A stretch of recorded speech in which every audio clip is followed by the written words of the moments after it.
Welcome to Back Away Slowly, a series that walks with you through mysterious places, ominous folktales, strange creatures, and so on, before taking a deeper look at what these stories can tell us about humankind. Episodes are available in a video format on Patreon. The videos include photos, footage of my own visits to these locations, illustrations, animations, and more. Sources, social links, the shop, and more are available at backawayslowlypodcast.com. A warning that serious themes and language are used, so viewing discretion is advised. It's the late 2000s, and our cousins were visiting us for a few days, as they would soon be moving states away.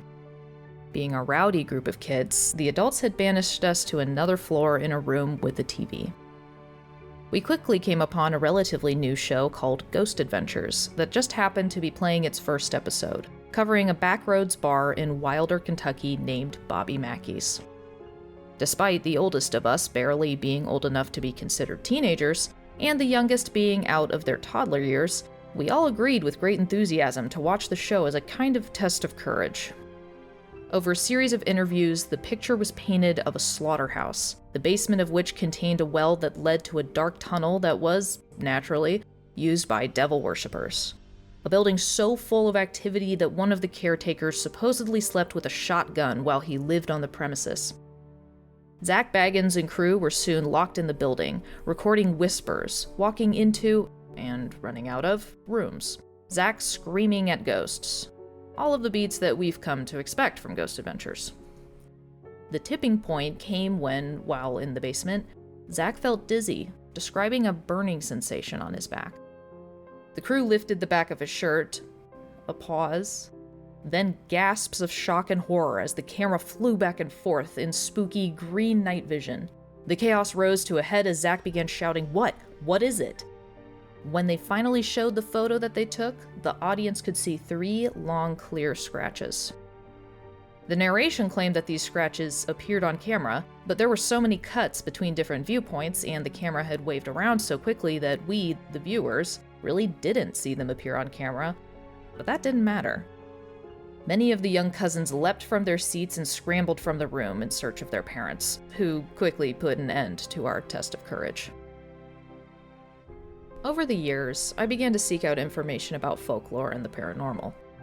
Bobby Mackey's was always on the periphery of my observations, having been featured in many shows and interviews, but it wouldn't reclaim my attention until an internet series named BuzzFeed Unsolved premiered in February of 2016.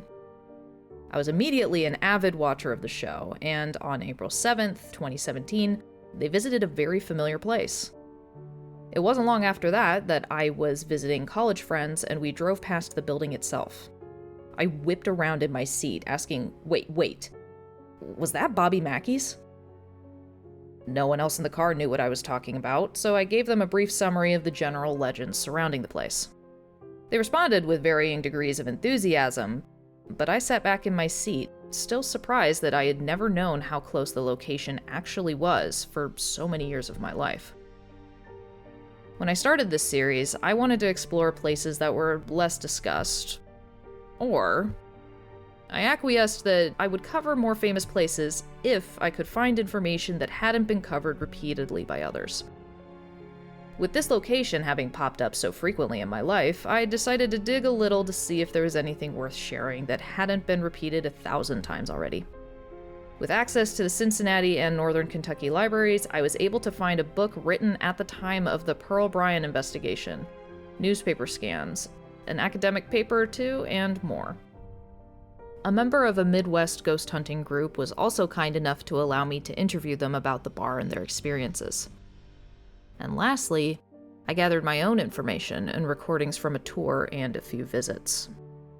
So buckle up for a multi-part miniseries covering the history and hauntings of, quote, the most haunted nightclub in America, Bobby Mackey's.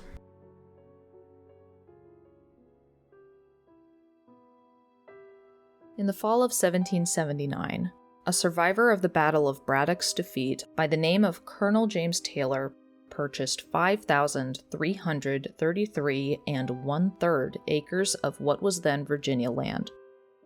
In April of 1792, His 22-year-old son, James Taylor Jr., and his 3 African-American slaves traveled to the purchased land and began to clear the area along what would become the Licking River, Kentucky. What this actually meant was that James Taylor Jr. stayed in Fort Washington, Cincinnati, across the river, while his 3 slaves, Humphrey, Adam, and Moses, cleared the land.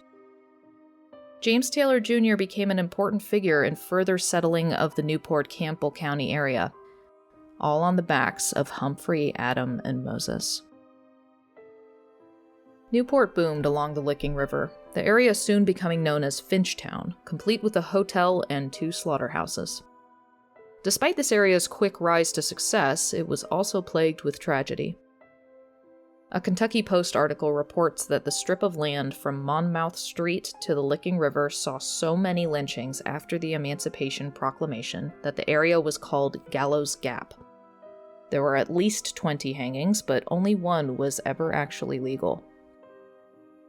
As early as 1865, people began to report apparitions as they passed through the region, to the point that, quote, some would wait until a train passed through to venture into this area, so as not to hear the wretched sounds of disembodied souls.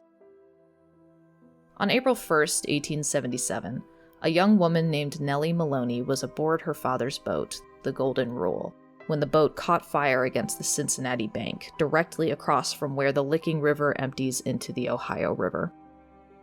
In an attempt to escape the blaze, Nellie Maloney ended up drowning. Her body never recovered. Soon people began to spot the spirit of a girl along the banks, identifying herself only as Nellie. In 1876, a set of distillery buildings owned by George W. Robinson were constructed along the Licking River. All of these distilleries had permission to dig 3 tunnels that would lead from the distillery building under the railroad tracks and down to the river to dispose of the remnants of the distillery process. It's here that we begin to see the cracks in Bobby Mackey's lore. The legend goes that the building was originally a slaughterhouse, the well in the basement being used to wash away all of the blood and viscera. In truth, the closest building that served any use for slaughtering was a small home several hundred feet south of what would become the club, utilized by a local butcher who provided his services for the residents of Finchtown. This doesn't dismiss the idea of the distillery tunnel being used for nefarious means, as we'll see later. But I don't think that it's unreasonable to theorize that the actual butcher's home was close enough to the distillery, that distillery itself later being used by those that the general public viewed as criminals, added to people's knowledge of the tunnel. This then combined with the unpleasant elements of a slaughterhouse, was then linked to the obsessive fear that potential Satanists held in the community. This all finally creates a bloody, nefarious narrative that better fits into all of the dark stories surrounding this area, as is common in local lore. Even if the singular truth of the area is forgotten, the most heinous details are what will be remembered for generations. While actual historical fact can seem boring, I think it's important to set those facts straight for reasons of credibility, as well as giving us valuable information of why certain fictional elements persist in spite of legitimate history. Anyways, the large distillery was G.O.W. Robson Jr. & Co., later named Licking Bourbon Distilling Co., even later named Old 76 Distilling Co., produced whiskey. A large warehouse was soon filled to its max capacity of 28,000 barrels. At 10 p.m. on September 4th, 1888, night watchman George Ulrich was making his rounds on the 3rd floor. He turned into the condensing room and was blown back by a blast that collapsed the southern wall of the distillery onto the boiler shed. Although it's a relief that no one else was hurt or killed in this accident, Ulrich did suffer horrific face and neck burns. Jump forward a few years to January 24th, 1907. Night watchman Henry Hampton discovered a fire at about 9 p.m.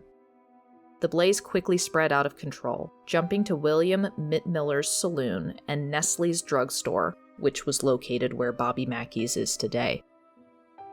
Residents quickly answered the cries for help, entering the burning building to carry out furniture and other valuables, only to continue walking, effectively committing thefts of convenience from the 2 burning stores.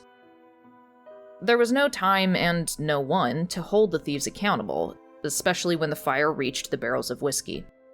The barrels exploded like fireworks, obliterating the warehouse. Miraculously, the only death reported was of teenager Louis Berger. He had run towards the explosion from his home on 10th and Columbia, but fell down dead from a heart attack due to previously known heart problems. Despite this catastrophic event, it would be the Prohibition that would close down the old 76 Distilling Co. in 1919, the equipment being sold and the building torn down. This was already quite an incident, but now we're going to shift further down the river to an accident that had a much higher death count. On the 15th of June in 1892, a construction crew was working on a bridge at 11th Street that would connect Covington and Newport. It was just before 11 a.m., and carpenter Murray Reardon was warning foreman Frank Moore that the bridge was at risk of collapse. Despite being laughed off, Reardon was adamant that they were in danger. Though a few men assured him it wasn't necessary, Reardon insisted on retrieving some bolts from the blacksmith's shop. The timber and rod framework had held this far into construction, but Reardon had his doubts, no matter how flippant the other foreman was. Reardon had reached the bank when a crack of timber rang out. Everyone froze as cables snapped, and the structure began to crumble. Reardon and the other men fortunate enough to be on land watched 54 laborers plummet 126 feet into a mess of wood, iron, and water. Stunned in horror, they watched as some men, pinned in as little as a foot under the surface, drowned. As the remaining construction crew came to their senses, workers from the rolling mill responded at the sound of the collapse. They leapt into action, pulling bodies from the water. They managed to find a few men who had sustained minor injuries, but this was a rarity. Mill worker E.A. New braved the waters to swim to a man atop the wreckage, his legs trapped between 2 pieces of iron. The man was, understandably, panicking. Despite his best efforts, New couldn't free the man's leg. The man screamed, "Then by God, cut it off. Take your knife and cut me out. Do something." The wreckage began to move. One of the iron beams that had been pinning the man's leg shot up and clipped the man's chin. The shifting beams forced New to fall back as the beams resettled to trap the man's head and slowly sank. New would later hauntingly recount the man's terrible look of fear as he struggled, before disappearing in the churning water. The injured and dead were loaded onto wagons and taken to a boarding house on Thornton Street, including William and Jack Ruby. Jack had already passed away, but his wife's screams woke 20-year-old William. William said, "Don't cry, Annie. It hurts my head so. Jack's all right, I hope, and I'm not going to die." What William didn't know was that his body no longer contained his stomach or intestines. Annie Ruby stayed to comfort William until he fell unconscious for the last time, never telling him of his own condition or of Jack's passing. A 7-year-old boy carrying a bucket of coffee and a basket of food as lunch for his uncles on the construction crew was thankfully turned away before he could reach the scene. The poor, sobbing boy could only return home, bearing the news of William and Jack's deaths to the rest of the family. 41 people were killed that day. The Inquirer obtusely ran the headline, "False." The intent was to discuss the faulty structure, but it obviously gave the impression that the reports of the incident itself were false. The location of this collapse is only a quarter of a mile from the distilleries, and regular reports began to pop up of disembodied voices and hauntings of nearby businesses, including the buildings and area that would much later house Bobby Mackey's. These were a few examples of how much darkness and supernatural rumors already plagued the area. But I think the scene has been sufficiently set to discuss part of the foundation of the Bobby Mackey lore.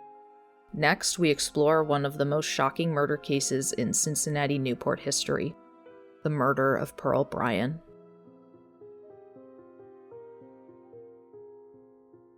At 11 p.m. on the 31st of January, 1896, Fort Thomas resident Josephine O'Brien stiffened as she heard a woman's scream coming from James Locke's farm. She had no way of knowing that the cause of that scream was drastically worse than any of the far more sensible reasons that she had no doubt tried to convince herself of. The next morning, 12-year-old John Hurling decided to cut across Farmer John Locke's old orchard. The unsuspecting boy trailed along the boundary fence and found the headless body of a woman lying in a pool of blood. Hurling wasted no time, immediately finding ranch worker Mike Noonan. Noonan verified the boy's story before retrieving the landowner himself. Mr. Locke then hurried to Fort Thomas to telephone the Newport Police Headquarters. Fortunately, the body had remained untouched as no one else had yet discovered it when Campbell County Sheriff Jewel Plummer, Coroner Tingley, and several other officials arrived. As photographs were taken, it was noted that the body was not wet, despite it raining until 9 p.m. the night before. This meant that the murder must have taken place after 9 p.m., which would be further supported by Mrs. O'Brien's report of a woman's scream. The body itself lay in a ravine, the bush around it telling a terrible story of violent struggle, of a girl desperately fighting for her life, and losing. Her feet rested higher on the bank, her corset open. This positioning had hiked up her skirt, and the vulgarity of her clothing state led officials to believe that a sexual assault had taken place, though this would later be proven false. One of my main sources for this case was the book Pearl Bryan, or The Mysterious Murder of Pearl Bryan, or The Headless Horror, a full account of the mysterious murder known as the Fort Thomas tragedy from beginning to end, full particulars of all detective and police investigations, dialogues of the interviews between Mayor Caldwell, Chief Deitch, and the prisoners, published by Bardet & Co., the same year of the murder. Extensively long title aside, it reported 3 bone-deep cuts in her left hand, chronicling of 3 times that the deceased had grasped at a knife blade in defense. Quote, "The severance was made below the 5th vertebra. Judging by the pool of blood, life had been extinct from 4 to 8 hours when the body was found." A clump of vibrant red hair was also found on the body.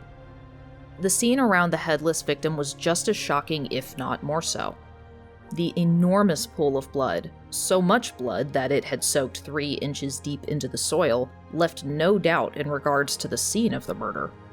A glove and several torn pieces of her dress hung on nearby bushes. Worse still, blood was found on tree branches as high as 6 feet above her, meaning that the ill-fated girl had certainly been alive at the time of the beheading. The body was put under the care of Undertaker W.H. White and removed from the scene. Unfortunately, word had quickly spread of the gruesome crime, and before police detectives Krim and McDermott could return to process the scene, quote, "Hundreds of persons from the 3 cities and every soldier stationed at Fort Thomas who could possibly get away had preceded them. The grass and bushes were trampled down by the crowds of visitors who had come to satisfy their curiosity. Relic hunters were out in great numbers, and they almost demolished the bush under which the body was discovered, breaking off branches upon which blood spots could be seen. They peered closely into the ground for blood-spotted leaves, stones, and even saturated clay. Anything that had a blood stain upon it was seized upon eagerly, and hairs of the unfortunate woman examining every branch and twig of the bush in the midst of which the struggle took place, in hope of finding one." This destructive fanaticism would continue for weeks, even after the day of the discovery of the body. The farmer John Locke capitalized on this attention by charging a fee to see the murder site and the photographs of the crime scene that Locke had taken himself. But eventually, this began to annoy him, as these visitors were trampling his crops. Eventually, he would take their money and then show them an entirely different spot that was more convenient. In any case, this disgusting display of human curiosity proved predictably catastrophic when Arthur Carter of Seymour, Indiana, brought his famous bloodhounds, Jack, Wheeler, and Stonewall. The dogs were unable to track any consistent leads. The evidence had been handled by so many bystanders, the crime scene trampled by God knows how many meddlers, that it was impossible to sort through scents by the time the dogs arrived. It wasn't long before an anxious crowd hovered outside of Undertaker White's establishment on 4th Street in Newport. Many were hoping to identify the body as a missing friend or family member, and, despite many being permitted to view the body, no confirmed identifications were made. Meanwhile, the crime's details and the body's description began to spread to nearby cities and states. A Mrs. Alexander S. Bryan became uneasy when she heard that the body had small, seamstress-like fingers, including a small wart on a finger. Her daughter hadn't been seen since January 28th, and a telegram sent by Mrs. Bryan's son to his missing sister's friends only confirmed that she was still nowhere to be found. Dr. Roberts Carruthers was charged with carrying out the postmortem. He concluded that the victim couldn't be older than 20, and that she had been 5 months pregnant. Dr. Charles Fithian of Newport would perform another postmortem. He said that she had been, without a doubt, alive when decapitated, since the blood in her body hadn't coagulated. Dr. Fithian said, quote, "The cut on the left hand shows that she fought with her murderer. The cut goes clear to the bone and proves that she did not receive it by making the weak attempt at defense that a person in a semi-comatose condition would have made." The significant clues to the woman's identity lay in her clothes. The dress was light blue, with a white, small pattern check made of cotton. There was also a dark blue skirt, a union suit of underwear, a pair of tan, well-worn kid gloves, and new black and blue stockings. Since the dress was made of such a cheap material, and proximity of the crime to Fort Thomas, it was quickly assumed that the woman must be one of the sex workers that so frequently visited soldiers at the fort. It was even hypothesized that a group of soldiers stationed there could have committed the gruesome crime. The shoes were a size 3, and the bottom read Lewis Hayes, Greencastle, Indiana, 22.11.62, 428. The sales record tracked back to a 22-year-old named Miss Pearl Bryan of Greencastle, Indiana. The Bryan family was an old one, well respected in the community, and, at the time, was the largest family in Indiana. Mr. and Mrs. Bryan had 12 children, but only 7 were still living, Pearl being the youngest. Pearl was a bright young lady, graduating from Greencastle High School in 1892, with highest honors. It was said of her, quote, "She had many admirers, and to look on her was to love was to lose. She counted her admirers by the score, but to none did she give her heart, or encourage them in any serious intentions." The police were still skeptical when they arrived at the Bryan house with some of the dress's fabric. The family was wealthy, and the officers were doubtful that their daughter would be wearing such a cheap material. Alas, when the garment was pulled out, Mrs. Bryan wept uncontrollably, screaming, "My Pearl, my Pearl." The police were told that the dress had belonged to her dead sister and had been given to Pearl. When the police recounted an odd webbing between the victim's toes, Pearl's sister spoke up in shock that they had teased Pearl about it when they were young. A scar on Pearl's right hand, 2 gold hairpins, and 2 auburn rubber pins found at the scene served as extra confirmation. The body was positively identified as Pearl Bryan. Meanwhile, the manager for the Western Union Telegraph Company in Greencastle, a Mr. A.W. Early, had put the pieces together about the identity of the body, but also of her potential killer or killers.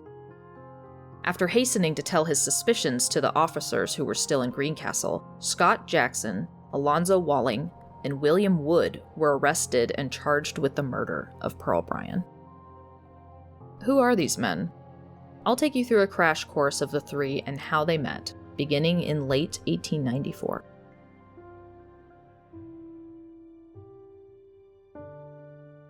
Scott Jackson and his mother moved to Greencastle, Indiana from Jersey City, New Jersey. Jackson quickly charmed the community, but how was the general public of Greencastle to know that Jackson had narrowly dodged an embezzlement case of $32,000 from the Pennsylvania Railroad Company by pinning it all on his partner in crime? Since he wasn't arrested and hadn't been successfully convicted, along with the limits of 1894 technology, Jackson was free to start over anywhere. His family had good financial and social standing, and his appearance attracted much attention from the town's young women, quote, with dimples on his chin and cheeks, a childish smile on his lips, frank, beautiful, pale violet blue eyes. He had a most winsome countenance. Scott Jackson became fast friends with William Wood, the third man arrested for Pearl Bryan's murder. The shocking part of this is that Will Wood was Pearl's second cousin, and they were extremely close. Will Wood introduced Jackson to the Bryan family in the spring of 1895. Despite having turned down multiple suitors in the past, Pearl and Jackson fell into what was described as love at first sight. Over the coming months, no one knew of any potential cracks in the relationship between Pearl and Jackson. Mr. and Mrs. Bryan were getting on in years and trusted Jackson's social standing. Will Wood knew his second cousin was infatuated, but he greatly underestimated the amount of power that Jackson had over her. Jackson began to attend dental college in Cincinnati, so he wasn't in Greencastle very often and therefore didn't need to work as hard to maintain his favorable reputation in the community. Pearl became pregnant and, in desperation, confided in her cousin Will Wood. It would be through the telegram exchanges between Jackson and Will that telegraph manager A.W. Early would gain clues of the crime that would transpire. Early told police that Jackson had been furious at the news. Jackson had admitted to intimate relations with Pearl in the telegraphs, as well as sending, quote, recipes calculated to prevent the evil results of their indiscretion. Jackson asked Will Wood to administer these concoctions to Pearl. While it is unknown whether or not Will slipped these to Pearl secretly or if she took them willingly, the result was still the same: no miscarriage. When Wood told Jackson that the efforts had failed, Jackson relayed a plan to Wood: that Pearl should come to Cincinnati, where Jackson could set up an abortion with a nice elderly woman in secret. Jackson even suggested that Pearl tell her parents that she would be visiting friends in Indianapolis, but to also bring money to cover traveling and other expenses. We now jump back to the investigation, right after Mr. Early had taken his information to the officers. After hearing about all of this, they brought Jackson into custody. Jackson immediately asked if they had also brought in Alonzo Walling yet. Who was Alonzo Walling? Well, we'll get to him later. Jackson denied having any substantial knowledge of the crime, only saying he had read a little about it in the paper. This was despite the police examining him and finding scratches on his right arm and spots of blood on the right sleeve of his undershirt, along with evidence of attempted removal of these blood spots. With a tangled web of details and multiple attempts to throw one another under the bus, things got very messy very fast between the three suspects. To summarize, the accusations were as follows. 1. Alonzo Walling claimed that, quote, Wood was the author of Pearl Bryan's ruin, that Wood had insisted on an abortion, which Jackson refused to do. 2. Scott Jackson claimed that Alonzo Walling killed Pearl to shelter William Wood, who had been Pearl's sweetheart. 3. William Wood seemed surprised at news of the murder in general. To his knowledge, Jackson was simply organizing an abortion. When Wood discussed the abortion plans with Pearl, she seemed relieved. And what's more, Will stated that he had never met Alonzo Walling. Like I said, messy. Let's go back to Alonzo Walling, who at the time of the crime was only 19. He was born on a farm near Mount Carmel, Indiana. His father passed away when he was 3, leaving Mrs. Walling to be a single parent of 3 young boys. When Alonzo was 13, the family moved to Greencastle, where the young teen worked in a glass factory for 4 years until it closed. His mother sacrificed a good deal of what they had in order for Alonzo to attend dental college, becoming one of the top students in his class. But this was also where he met Scott Jackson. In the police interview, Alonzo told detectives that Jackson had told him that Pearl had become pregnant via William Wood, and that, quote, he must get rid of her. Jackson had suggested they simply kill Pearl in a room and leave her there. On second thought, Jackson supposedly said, quote, it would not do to leave her there, so I will instead cut her to pieces and drop the pieces in different vaults around town. If the next part is true, then Jackson was not nearly the nefarious criminal mastermind that he thought he was. Walling and Jackson went to Wallingford's saloon, where Jackson asked a group of medical students what poison would kill the quickest. He was informed that hydrocyanic or prussic acid was their pick, but that cocaine was the next best choice. Jackson promptly purchased cocaine at Colby's drugstore on 6th Street. Even after giving this condemning information, Alonzo told police that he had taken the coat that Jackson had worn when he murdered Pearl, and at Jackson's request, had thrown it down a sewer at the corner of Richmond and John Streets. When detectives followed up on this information, they did indeed find the black coat wrapped in newspaper. Quote, on the lining of the sleeves were found bloodstains, and in one of the pockets, a lot of tansy flower, which, made into tea, is used to produce miscarriages. That alone is pretty damning. But even more evidence was to follow. So much evidence that an argument could almost be made that maybe Jackson didn't really care if he was caught. Saloon keeper John Kugel burst into the clerk Vickers' office carrying a suitcase belonging to Jackson and a brown leather satchel, the sides stained heavily with blood.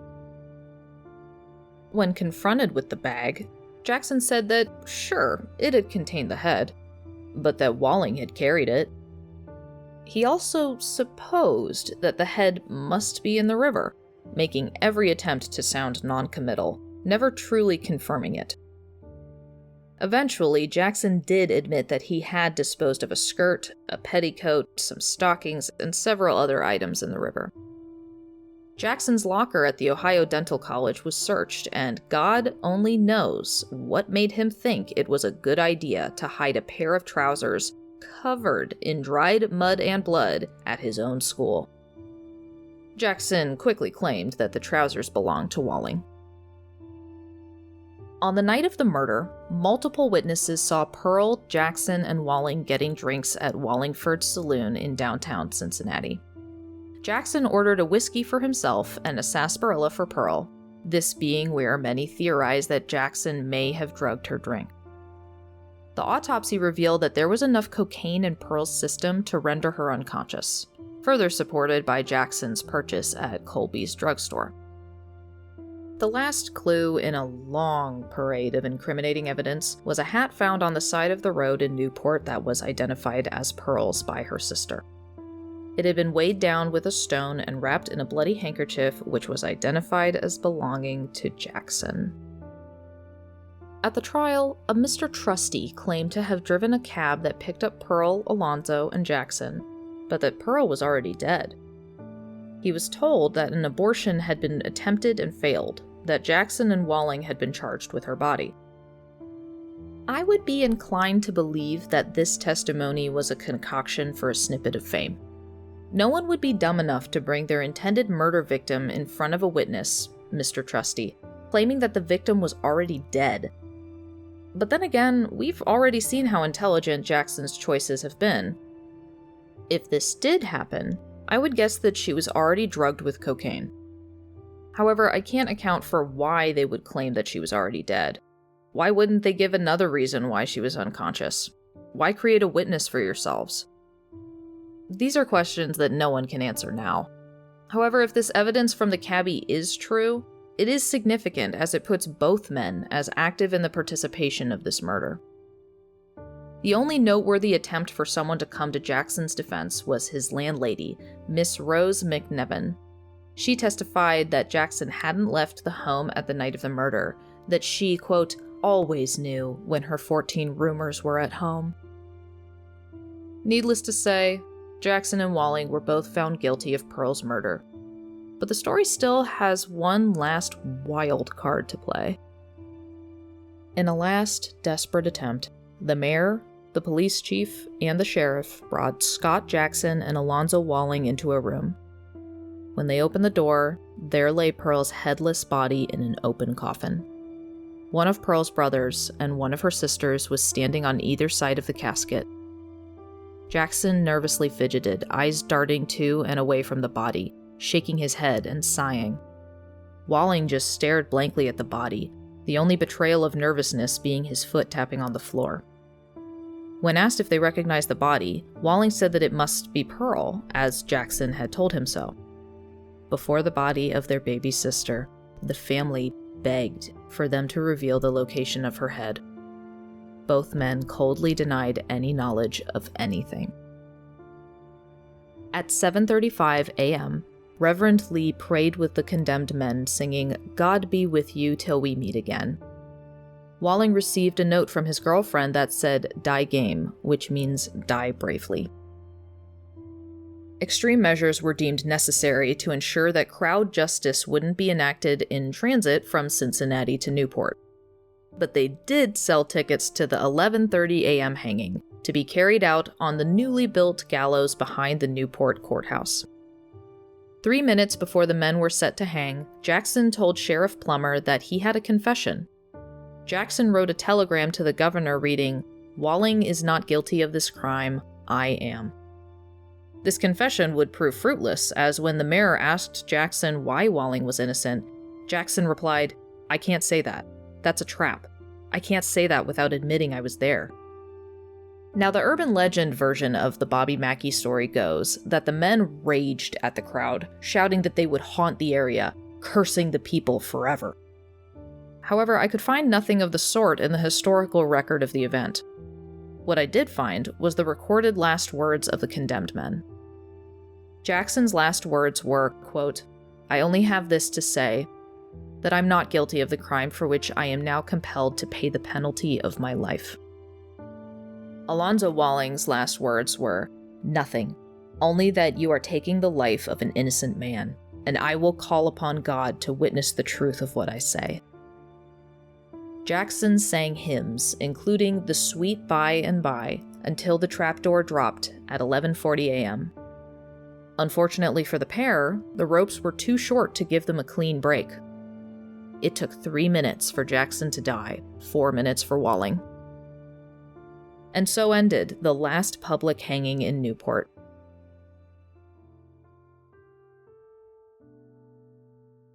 At the same time as this case, various newspapers reported that a few heads were discovered around Newport, including one found buried and one that washed up on the banks of the Ohio River.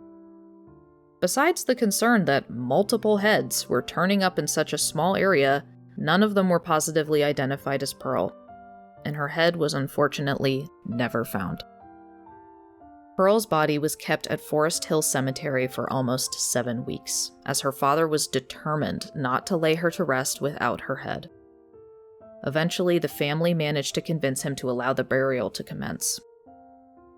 On the 27th of March, 1896, Pearl was dressed in her cream white silk gown and satin slippers that she had worn to her high school graduation. That these were the nice clothes that she owned unintentionally emphasizes just how young this young woman really was. Her classmates carried her casket, which bore the engraved silver plate that read only Pearl. Her grave sat at the cemetery's highest point, so that their daughter would have a view of her family's home. As time passed, people yet again proved to be as selfishly disrespectful as they had with her place of death. 2 headstones had to be removed and replaced, as so many people had chipped pieces from them as souvenirs. Now there's only a headstone base. Those with more sympathy in their hearts leave pennies at the base, specifically with the head side up in the hopes that her head will be found now or in the afterlife.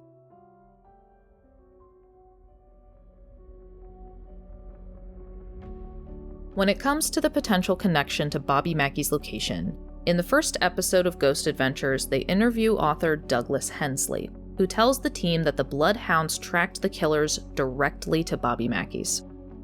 This version of events supports the theory that Jackson and Alonzo disposed of Pearl's head down the well in the basement of the distillery.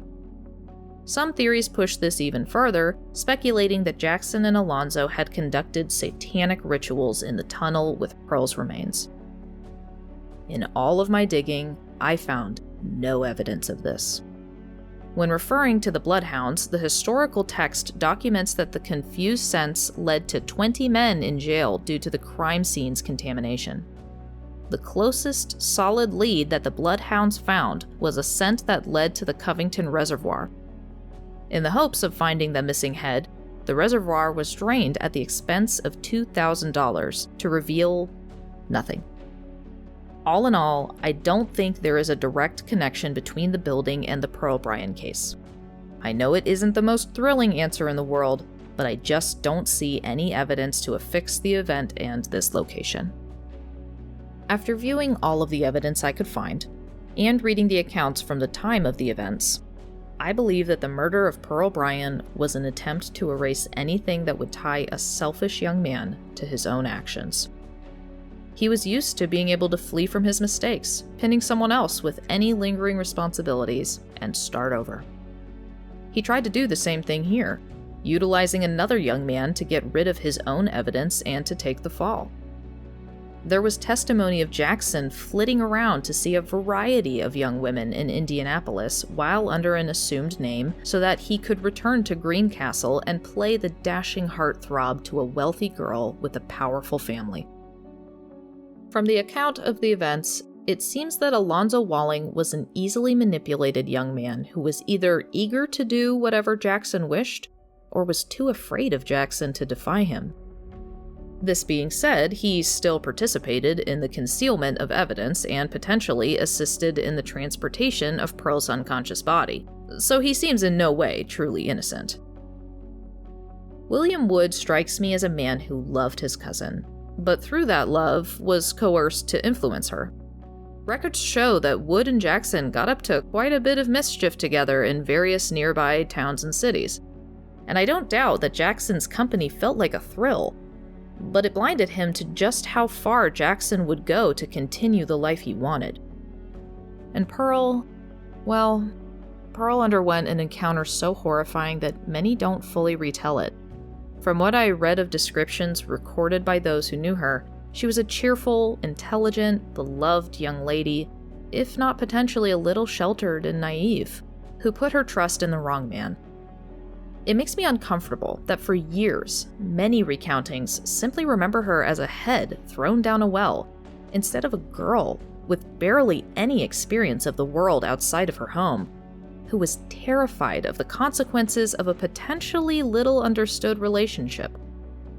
I say that not to diminish her intelligence, but more to realize that, with Jackson having so many faces, she did not truly know her partner. Though the murder is now a keystone of Bobby Mackey lore, there is still no tangible evidence that it was connected in any way. Even so, many ghost hunters have claimed to see either Pearl or her murderers at the site, some even arguing that they now function as harbingers of evil. It's also important to note that the building was a functioning distillery at the time of the murder. It would be nearly impossible to dispose of a body part without it being discovered. In light of this, the theory of Bobby Mackey's connection to the Pearl Bryan murder has changed in recent years. As my own tour group gathered near the front door of Bobby Mackey's, our tour guide said that now people theorize that Pearl's head was instead thrown into a furnace at the distillery, hence eliminating the evidence before it could be discovered.